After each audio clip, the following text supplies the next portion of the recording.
Hi, and welcome to this next video where we will be looking at the customer module within the Business Builder survey. Again, just to take you through the process, within the Red portal is where you would be accessing the specific modules. Just to refresh, we do create customers within the Red portal. This customer in this case here, we do send the survey forms.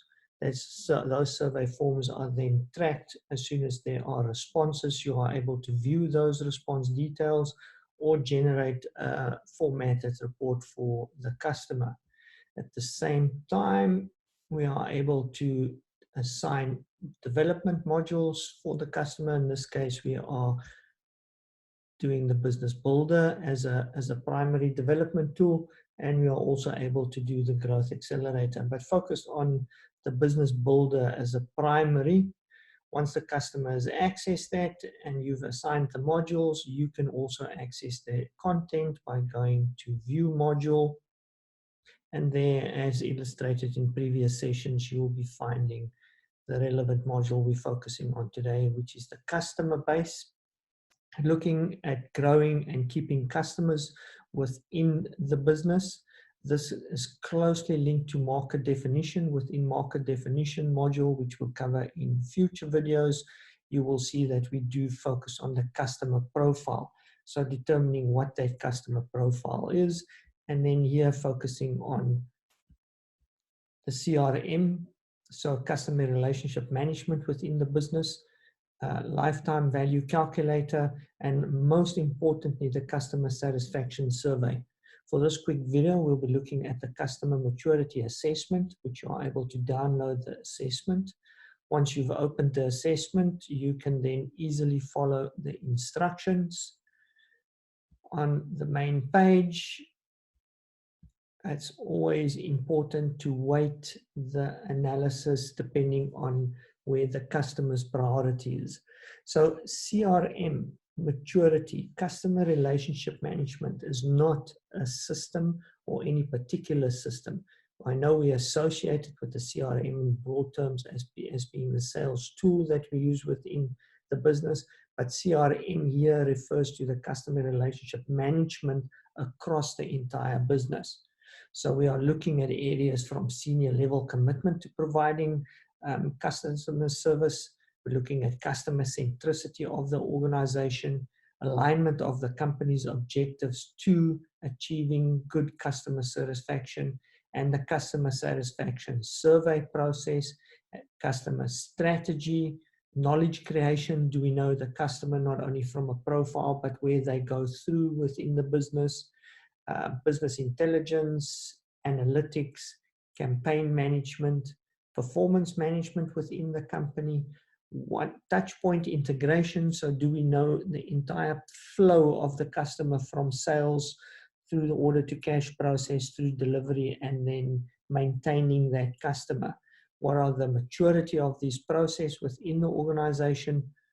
How do we manage the customer's data? How do we train our employees to provide better customer service? The user adoption of systems and processes within, and then also the security on the customer information. The only thing that I would change with this weighting is customer centricity. I would most probably drop that slightly down in order to just give a higher weightage on customer satisfaction, since we'll be doing the customer satisfaction survey as a big focus. Once you've set the weighting, you'll go through the self-assessment. The self-assessment will then look at each one of these areas that you've now pre-weighted, each one of these areas showing you how comprehensive a survey this is. And again, the process of going through each one of these would be looking at senior level commitment as an example, and looking at rating that on a level of 1 through 5.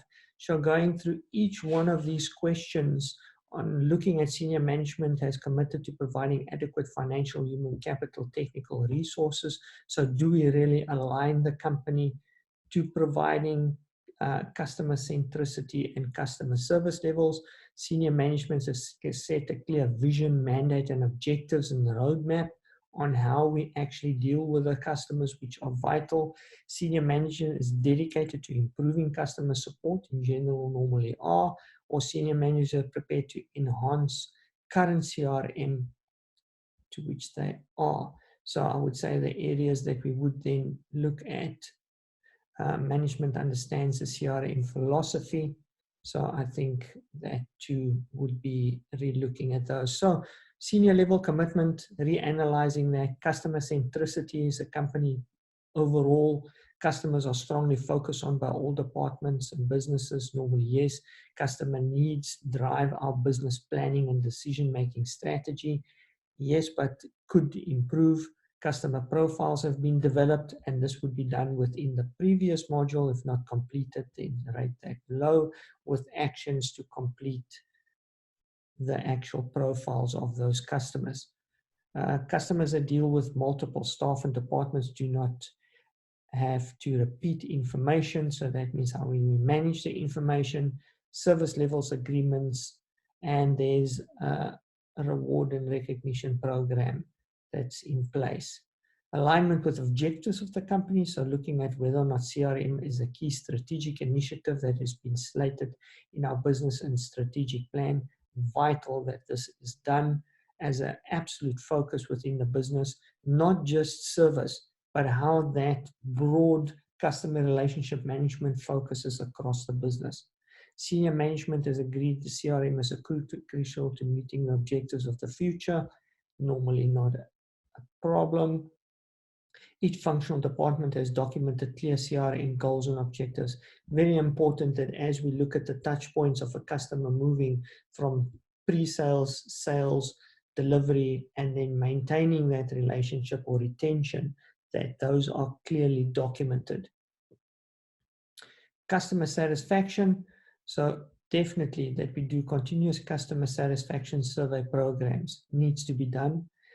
We understand the concept of Net Promoter Score. Again, if you are not, don't have a Net Promoter Score within the company, that we implement that as a concept. The survey that we provide within the customer satisfaction survey does ask the question on a 0 to 10 rating. So the Net Promoter Score question is asked.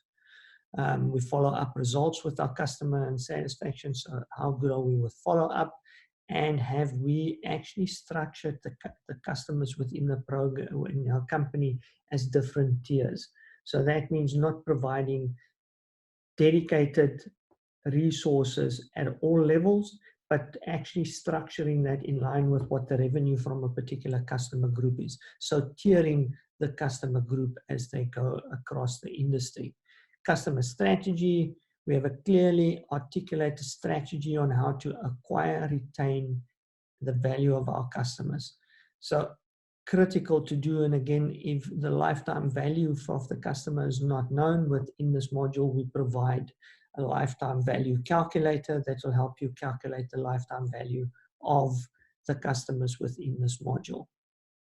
So again, this is the customer strategy. Knowledge creation. So how do we manage the insights that we get from customer and from the data through it? Are we actually basing our plans on how to fix customer service levels based on that integrated plan? Business intelligence. So how are we handling data and framework across the company? Our enterprise and business intelligence frameworks provide real near-time access to KPIs and information that's reliable and consistent over time. So absolutely vital that we have the KPIs in place that show us whether or not we are providing the level of services, and also the real-time nature of these KPIs being based on the latest completed survey and the actions it needs, so we can respond quickly to any issues. CRM and analysis. So what is the systems that's in place, and how are we managing the analytics from that? Campaign management. We have a robust campaign management methodology and process with marketing department plan. Again, vital that we look within marketing, develop relevant campaigns, whether or not those campaigns are aligned to driving new customer or whether or not that is a campaign driving customer service levels, customer retention. These campaigns need to be clearly identified and planned. The results of all campaigns are tracked, measured, and reported on. Absolutely vital that we see how effective those campaigns are within the company. Then performance management, making sure that performance measurement succeeds when our company's performance measurements succeeds when our company's strategic and business performance measures are in alignment with the overall organization. Performance measurement was originally introduced and is continually championed and promoted by our senior executives. So performance managers making sure that our performance management actually ties and links into customer touch points throughout the business, and that those departments with key customer touch points, that the performance management is aligned to make sure that those are delivered on high levels. Touchpoint integration. So again, touchpoints are important because customers form perceptions of our company brand based on cumulative touchpoints and exercises. So very vital that we actually plot those touchpoints through the business and clearly document the level of services that we will provide there. Process maturity. So looking at this specific customer process maturity, but looking at the maturity within sales, which normally has a much higher maturity, marketing, but then looking at our customer service operations where there could be gaps, product management could be gaps, again with aligning to those touch points. We have defined and document repeatable and measurable process for billing and operations. Key aspect to look at. Then customer data management. How do we reference our customers? Does a customer have a single number across the organization? So is there a unique customer number that's in place, making it easy for us to reference? Data management, looking at this area. Training and support. How are we training and supporting the the employees across the organization? We have allocated budget and resources to CRM enabling technology and end user training and support. So how do we implement that actual CRM system? There's adequate time for user groups to be trained, clearly defined job descriptions that aligns to CRM again across the organization. Then looking at user adoption from senior management all the way down to ongoing user coaching and quality assurance processes. Vital point. User adoption from senior management level. Then lastly, looking at the admin and security. A clear CRM system administrator has been appointed who owns the system and the relevant job descriptions. So looking at this position normally sits within sales, making sure that we've got somebody that monitors both the processes, the data, and overall admin and security of the system. So again, a very comprehensive survey looking at all aspects within the business, and those results are then captured within the CRM success drivers. And here we can clearly see, based on this, admin and security is an area to look at, campaign management and customer satisfaction. Remember getting that survey out. Overall levels are rather low across the board, and then going to focus on those areas with the highest weighting. The system provides recommendations for each one of those areas. So again, providing you with action steps that can be integrated in the overall gap analysis that's provided for in the business planning or performance module that was in module 1.